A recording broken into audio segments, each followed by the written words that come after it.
Ever wondered what a Python string is and why we use it? Well, in the world of Python programming, a string is simply a sequence of characters. Picture it as a chain, where each link is a different character. But remember, this chain is immutable, meaning once created, it can't be changed. Strings play a crucial role in Python, especially when it comes to storing and manipulating text data. Now that you know what a Python string is, let's delve deeper into its features. Ever needed to know how long a piece of text is in Python? That's where the len function comes into play. The len function is a built-in Python function that returns the number of items in an object. And when we talk about strings, an item is a character. Let's consider a simple example. Suppose we have a string, hello world. If we apply the len function to this string like this, len hello world, it returns 13. Yes, you heard it right, 13. It counts all characters, including spaces, punctuation, and special characters. So the comma, the space, and the exclamation point are all included in the count. With the len function, finding the length of a string becomes a piece of cake. You need to extract a part of the string. Python provides a feature called slicing for this.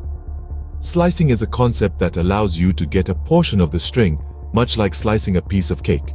You can define the start and end index, and Python will return the characters in between. Let's say we have the string hello world and we want to extract world. We would use the slice 712. Remember, the start index is inclusive, which means it includes the character at that index. The end index, however, is exclusive. It stops just before the given index. So, in our example, the slice 712 extracts the string world. Slicing allows you to extract any part of the string with ease. Did you know you can reverse a string in Python with just a single line of code? Yes, it's as effortless as it sounds. This magic is performed through the process of slicing. If you're still wondering how, here's the trick. Let's say we have a string, Python. To reverse it, we simply use the slicing operation with a step of -1. When we print the string with the command print Python, we get datatype as the output, which is our original string in reverse.